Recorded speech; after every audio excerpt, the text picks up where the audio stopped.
Assalamualaikum warahmatullahi wabarakatuh. Perkenalkan, nama saya Firza Arta Ramadan Nugraha dengan NIM 4111419047. Di sini saya akan menjelaskan proyek individu dengan mata kuliah Matematika Komputasi.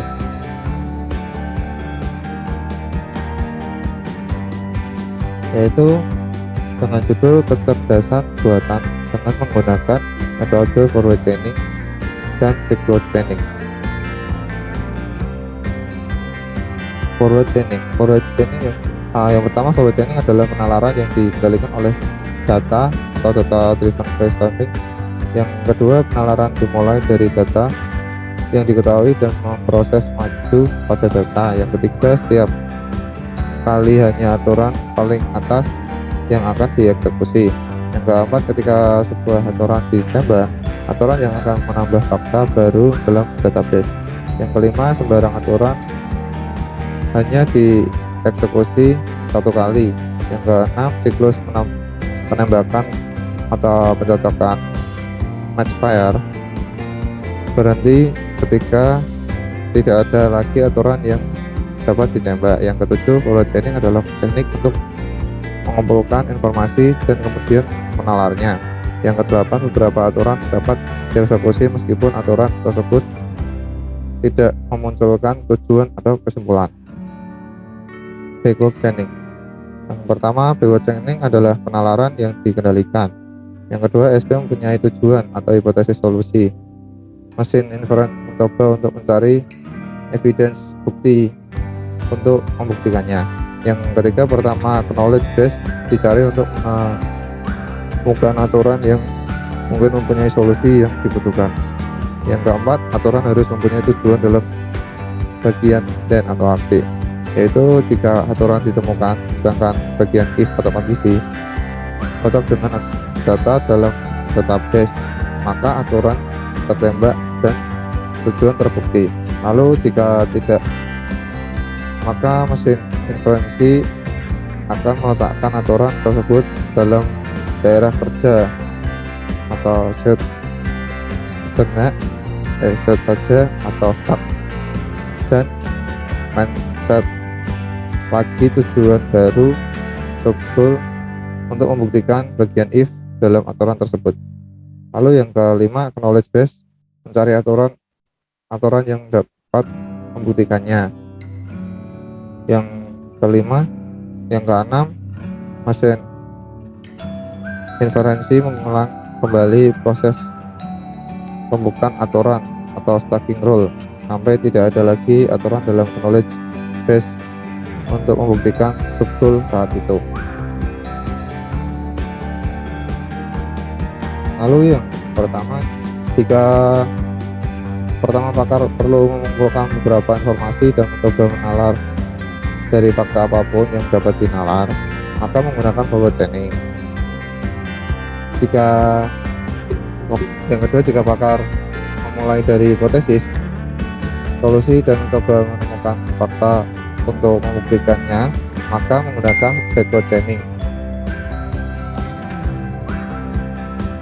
atau inference engine.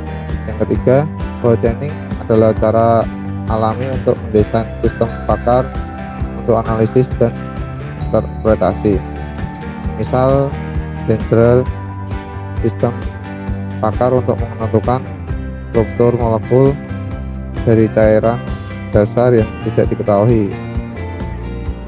Feugenbaum et al. Tahun 1971 menggunakan forward chaining. Lalu yang keempat, kebanyakan sistem pakar dengan backward chaining digunakan untuk tujuan diagnosis. Misal, mission sistem pakar dunia medis yang diagnosis penyakit infeksi darah Sorlitz 1976 menggunakan backward chaining. Kebanyakan salam SP yang ada mengombinasikan antara keduanya. Lalu sistem pakar berbasis aturan. Aturan yang pertama, jika lingkungan adalah kertas, atau lingkungan adalah manual, atau lingkungan adalah dokumentasi, atau lingkungan adalah buku teks, maka situasi stimulus bersifat variabel. Aturan yang kedua, Jika aturan adalah gambar atau lingkungan adalah ilustrasi atau lingkungan adalah foto atau lingkungan adalah diagram, maka situasi stimulus adalah aturan. Aturan yang ketiga yaitu jika lingkungan adalah mesin atau lingkungan adalah bangunan atau lingkungan adalah alat, maka situasi stimulusnya adalah objek fisik. Aturan yang keempat, jika lingkungan adalah angka atau lingkungan adalah rumus atau lingkungan adalah program komputer, maka situasi stimulus adalah simbolik. Aturan yang kelima, jika pekerjaannya adalah kuliah atau pekerjaan itu menasihati atau pekerjaan itu adalah konseling, maka respon stimulusnya adalah lisan.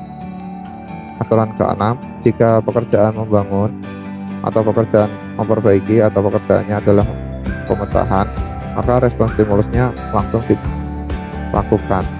Aturan ketujuh, jika pekerjaannya adalah menulis atau pekerjaannya sedang mengetik atau pekerjaannya menggambar, maka respon stimulus didokumentasikan. Aturan yang kedelapan, jika pekerjaannya adalah mengevaluasi atau pekerjaannya adalah menalar atau pekerjaannya sudah menyelidiki, maka respon stimulus adalah aturan. Aturan yang kesembilan, jika situasi stimulusnya adalah objek fisik dan respon stimulusnya langsung dan umpan balik diperlukan, maka medianya adalah aturan. Aturan ke-10, jika situasi stimulus bersifat simbolis dan respon adalah stimulus bersifat analisis dan umpan balik diperlukan, maka medianya adalah kuliah tutorial. Aturan ke-11, jika situasi stimulus visual dan respon stimulus didokumentasikan dan umpan balik tidak diperlukan, maka medianya adalah kaset video. Aturan ke-12, jika situasi stimulus visual dan respon stimulus lisan dan umpan balik diperlukan, maka media adalah kuliah tutorial. Aturan ke-13, jika situasi stimulus bersifat verbal dan respon stimulus bersifat analisis dan umpan balik diperlukan, maka medium adalah kuliah tutorial. Aturan ke-14, jika situasi stimulus adalah verbal dan respon stimulus adalah lisan dan umpan balik diperlukan, maka media adalah permainan peran. Tujuan akhir rule based export system adalah untuk memunculkan solusi pada masalah data masukan. Yang kedua, media advisor. Solusi atau kesimpulan adalah media yang dipilih dari daftar keempat pilihan. Medianya adalah bengkel, medianya adalah ceramah media, tutorial adalah media kaset, video adalah latihan bermain peran. Yang ketiga, dalam dialog SP mempunyai user untuk memasukkan data yang dibutuhkan untuk menyelesaikan masalah environment, job, dan feedback.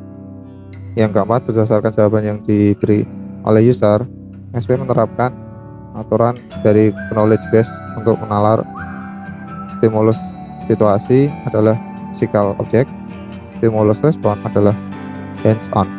Lalu yang kelima, rule 9 kemudian memilih satu dari nilai medium yang dibolehkan. Menalar dengan forward chaining. Yang pertama, lingkungan seperti apa yang dihadapi peserta pelatihan di tempat kerja, yaitu mesin. Dengan cara apa peserta pelatihan diharapkan untuk bertindak atau merespon di tempat kerjaan, yaitu memperbaiki. Yang ketiga, apapun balik tentang kemajuan peserta pelatihan diperlukan selama pelatihan, yaitu diperlukan, yaitu ya. Aturan siklus 1.3, jika lingkungan adalah mesin, aturan atau lingkungan adalah bangunan atau lingkungan adalah alat, maka situasi stimulus adalah objek fisik. Siklus yang pertama, aturan 16. Menggunakan aturan 16, jika pekerjaan itu membangun atau pekerjaan sedang memperbaiki atau pekerjaannya adalah pemecahan masalah, maka respon stimulus adalah langsung. Siklus 2 menggunakan aturan 9, jika stimulus situasi adalah objek fisik, dan respon stimulusnya adalah tangan dan umpan balik diperlukan, maka medianya adalah bengkel. Mediumnya adalah bengkel.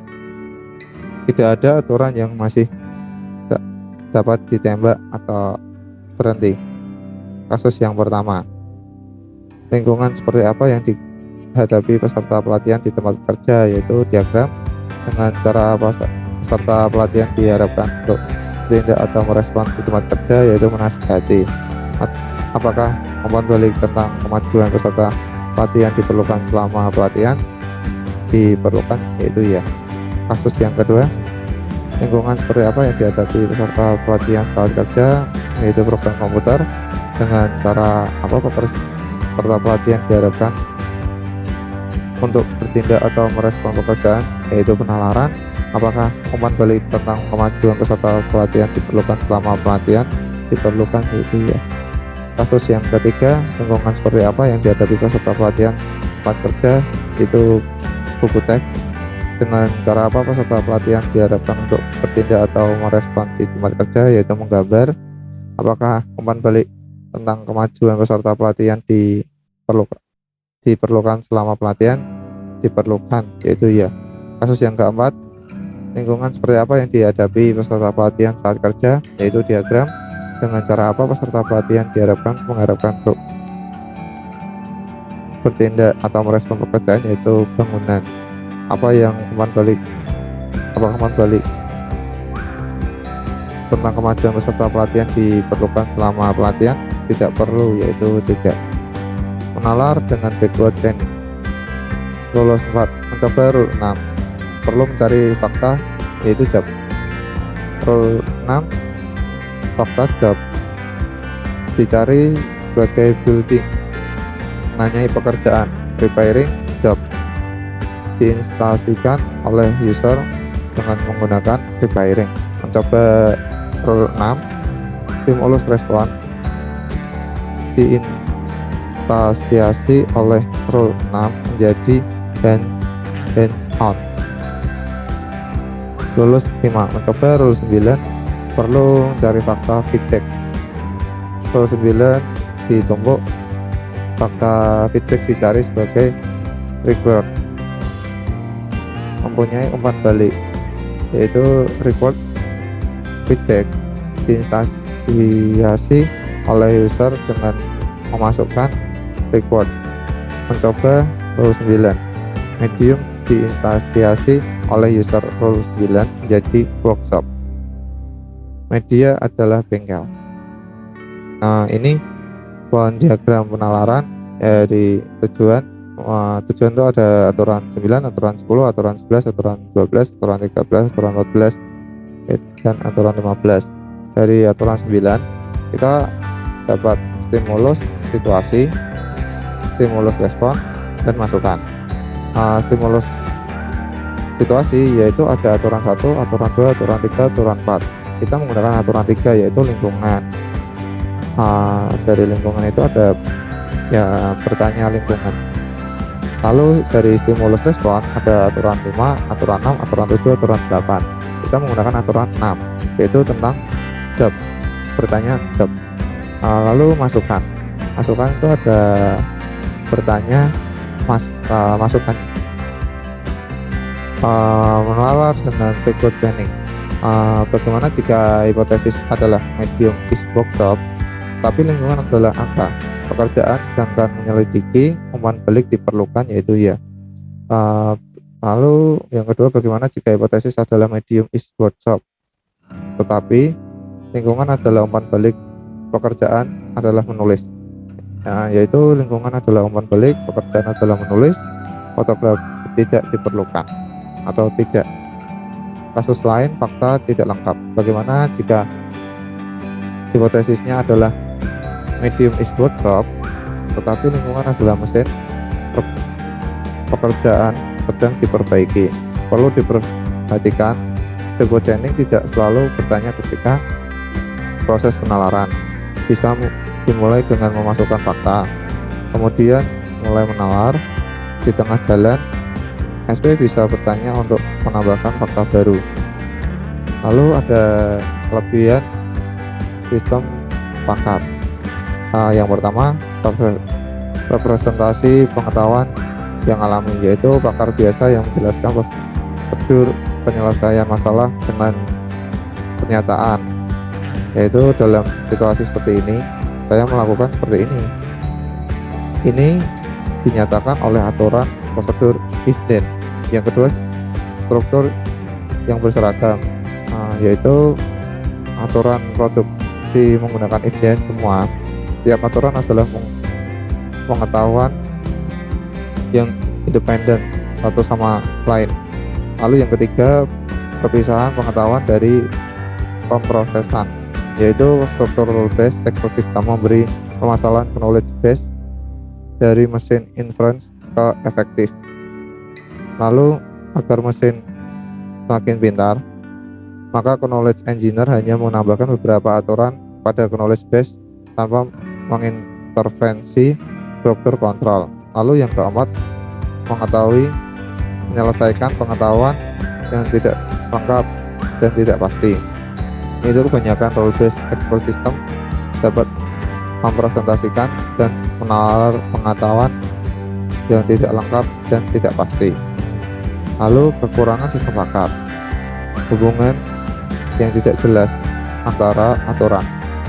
Yang lalu meskipun individu aturan diproduksi secara relatif sederhana dan self-dokumen, interaksi logika dalam jumlah aturan yang besar bisa menjadi kabur atau tidak jelas atau membingungkan.